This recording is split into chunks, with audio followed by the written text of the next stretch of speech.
అందమైన ఆభరణాలు దాల్చిన పడచులారా, ఐశ్వర్యం నిండిన వేపల్లెలో సంపదలతో తులదూగుతున్న ఓ వనితలారా, ఈ మార్గశిర స్నానం చేయాలనే సంకల్పం కనుక మీకుంటే మాతో రండి.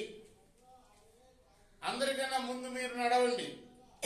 వాడి అయిన వేలాయుధాన్ని దాల్చి కృష్ణుడికి ఏ విధమైన ఆపద కూడా రాకుండా కాపాడుతున్న శ్రీ నందగోపుల కుమారుడిని, అందమైన కన్నులతో అలరారుతున్న యశోద యొక్క బాలసింహాన్ని, నీలమేఘ శ్యాముణ్ణి, ఎర్ర తామర పూలు కన్నులు కలవాణ్ణి, సూర్యుళ్లాగా ప్రకాశాన్ని, చంద్రుళ్లాగా చల్లదనాన్ని ఇచ్చేవాణ్ణి, దివ్యమైన ముఖమండలం గలవాణ్ణి, అటువంటి ఆ నారాయణుడే, అతన్నే తప్ప వేరొకరిని అర్థించని మనకే మనం అపేక్షించే మనం కోరుకునే వ్రత సాధనమైన పరా అనే వాయిద్యం ఇవ్వబోతున్నాడు. కాబట్టి మీరందరూ కూడాను అందరికన్నా ముందు నిలబడి మా వెంట రండి. ఈ వ్రతం చేయడానికి, ఈ మార్గశిర స్నానం చేయడానికి.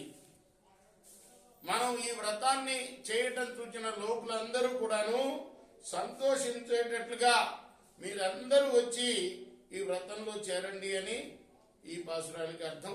ఇది ఒక 5 పాసురాలు ఇలా ఇంట్రొడక్షన్ అన్నమాట ఈ వ్రతంకి. ఆ తర్వాత మరి ఒక్కొక్క చెలికత్తిని ముఖ్యమైన భాగవతులు అని చెప్పాలి. భాగవతులు అంటే భగవంతుడి యొక్క ముఖ్యమైన భక్తులు అని. వాళ్ళని పూజిస్తే భగవంతుడిని పూజించినట్లే. ఈ తిరుపావైలో అంతరార్థం ఏంటంటే అదే ముఖ్యం. ఆ 10 మందిని లేపుకుంటారు. వాళ్ళే 10 మంది ఆళ్వారులు అని కూడా అంటారు. అంటే అమ్మగారు రాసింది కదా గోదాదేవి గ్రంథం. గోదాదేవి తండ్రి కన్నా ముందు 10 మంది ఆళ్వారులు ఉన్నారు. ఆ 10 మంది ఆళ్వారులను నిద్రలేపడం అనేది ఇందులో అంతరార్థం అని పెద్దలు అంటారు. మనం కూడా ఒక ఆళ్వారులాగా తయారవ్వాలి అని ఇందులో మరొక అర్థం. కాబట్టి ఒకళ్ళనొకళ్ళు లేపుకుంటూ అందరూ కలిసి తెల్లారుజామునే గుడికి వచ్చి వ్రతాన్ని ఆచరించాలి. తెల్లారుజామునే ఎందుకు రావాలంటే మనకు రోజుకి తెల్లారుజాము, వాళ్ళకి ఈ మాసం దేవతలకి, మనకు సంవత్సరం అంతా కలిపితే వాళ్ళకు ఒక రోజు. కాబట్టి వాళ్ళకి తెల్లవారుజాము కాబట్టి ఈ వ్రతాన్ని ధనుర్మాసంలో జరుపుకుంటాం, ఆచారంగా వస్తున్నది. సూర్యుడు ధనుస్ రాశిలో ఈరోజు ప్రవేశిస్తున్నాడు అనమాట.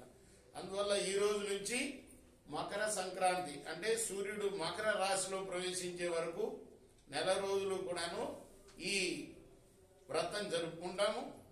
మకర సంక్రాంతి ముందు రోజు భోగి అని అంటాం. ఆ రోజున స్వామివారి యొక్క కళ్యాణం కూడా చేసుకుంటాం.